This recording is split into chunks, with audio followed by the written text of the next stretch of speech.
Bonjour, ici Hélène Rondeau. Je voudrais vous donner une astuce vraiment simple pour vos réceptions du temps des fêtes qui fait toujours beaucoup d'effet auprès des invités.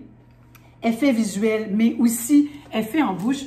Je parle des chips de pancetta. Les chips de pancetta, on les aime parce que on a quelque chose de craquant, croustillant, légèrement salé et pas trop fumé. Parce qu'il faut savoir que la pancetta, contrairement au bacon, dans les deux cas, on a du flan de porc ici. Il est roulé, mais la pancetta, elle est beaucoup moins fumée que le bacon qu'on connaît habituellement. Donc, comment on fait? Sur une plaque, vous allez mettre un papier parchemin. Le four est à 350. Faites attention quand vous manipulez la pancetta, puisque étant roulée, elle pourrait commencer à se défaire. Alors, on la dépose délicatement. C'est très, très mince. Alors, on calcule à peu près 10 minutes dans le four.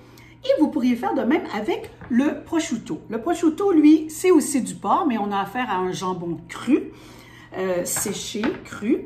Le prosciutto qui diffère du speck, que vous avez peut-être déjà vu à l'épicerie. Le speck, c'est le prosciutto fumé. Alors, prosciutto fumé ou pas, vous pourriez également en faire de belles croustilles. C'est formidable pour ajouter sur une salade, dans une salade César aussi, à la place du bacon. En finition sur un canapé, c'est toujours très apprécié. Il y a une autre chose que vous pourriez faire aussi, c'est le même principe, mais avec la bresaola. La bresaola, ça vient de l'Italie, ce n'est pas du porc, c'est du bœuf. Et en Suisse, il y a aussi une espèce de bœuf séché comme ça, des grisons qu'on aime bien manger avec la raclette.